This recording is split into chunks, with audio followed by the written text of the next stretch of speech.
a political system that distributes wealth to provide economic security to all its citizens. It hasn't been at the expense of prosperity. Sweden's economy has kept pace with the U.S. for the last 10 years. And while the economic system rewards entrepreneurs, it also protects workers.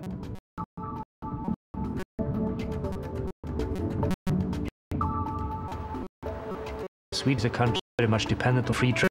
We can't hide our production from international competition.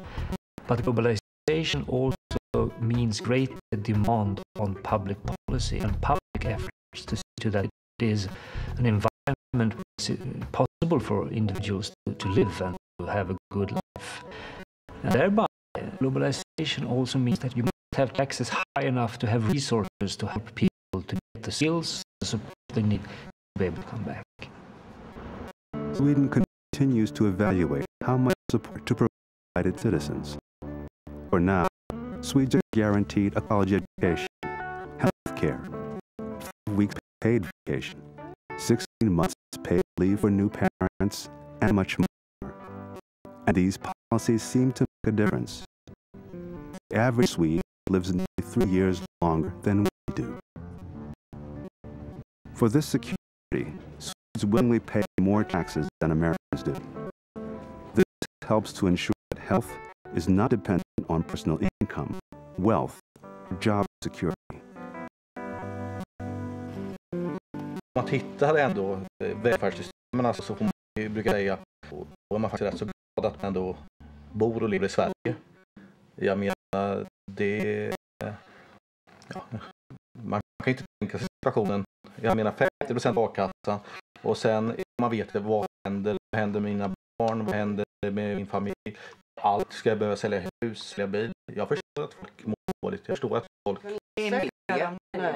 Vem flyttar dit när det inte finns några jobb? Nearly 80% of Swedish workers are protected by unions. When Electrolux decided to move the plastic factory, the union and the government pressured the company to make restitution to the workers in their community. The company responded with $3 million to stimulate the creation of startup businesses in Västervik. The city of Greenville, Michigan, received nothing. Vad händer i en sån stad? Blir det... Ja. Vad händer med de människorna? The Swedish union workers raised the real question. What will happen to the unemployed in Greenville? And why are the unemployed across America left to fend for themselves? Everyone of us here has at least 25 years in over there at the plant. Me and Gary 30, myself 40, and you're always working for the future. That's why you worked every day, was the future. Now there is no future. As a Christian, I really do understand that we have a responsibility to the whole community. To me, the notion of individualism is right in the face of caring for your brothers and sisters. Scandinavians know something that we don't know, and they've known it since the middle of the 19th century, and that is there's a sense of shared social responsibility about the fate of workers. They're not just sort of cannon fodder, they're not just resources to be thrown away. And that really makes an enormous difference.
There's one view of us as biological creatures that we are determined by our genes.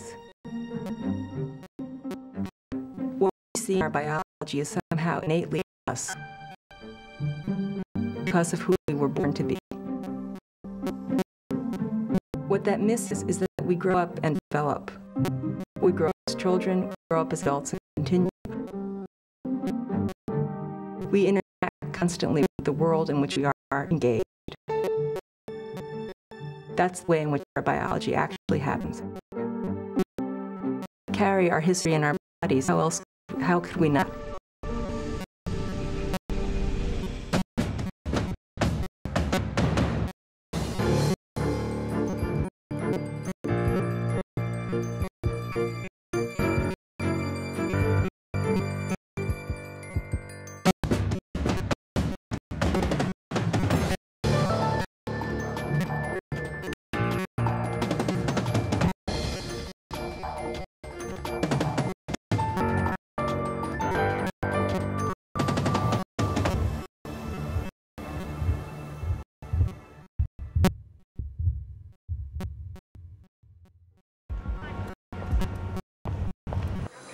Living in America should be a ticket to good health. We have the highest gross national product in the world.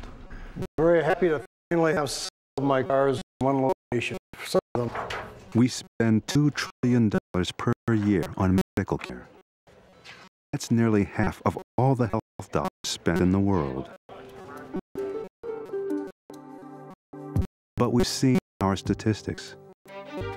We live shorter, often sicker lives than in any other industrialized country. We rank 30th in life expectancy. Especially economically developed countries, we are at the bottom of the list. A higher percentage of our babies die in their first year of life than in Malta, Slovenia, Cyprus. How can this be? Is this just because 47 million of us have no health insurance? Healthcare can deal with the diseases and illnesses, but lack of healthcare is not the cause of illness and disease. It is like saying, since aspirin cures a fever, that the lack of aspirin must be the cause of the fever. Or is it mostly because of our American diet and personal health behaviors? The behaviors themselves are determined by economic status, and so our ability to avoid smoking and eat a healthy diet depends in turn on our access to income, education, and what we call the social determinants of health. But wouldn't our genes trump social determinants of health? Among twins who lived together until age 18, who basically grew up in the same households, so had at least a relatively similar exposure. If they diverged later in life, if one became professional and the other was working class, they end up with different health status as adults. This is among identical twins.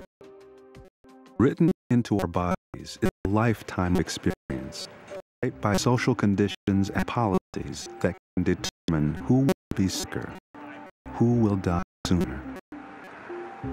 There are ways in which society is organized that are bad for our health. And there's no doubt that we could reconfigure ourselves in ways that would benefit our health. There's huge inequalities in society. All this wealth is maldistributed. Pet food, waste for the pets' water. And I think that's in part why the US as a whole has relatively poor health amongst the rich countries, and why even the better off people are suffering. And we think that that is not inevitable.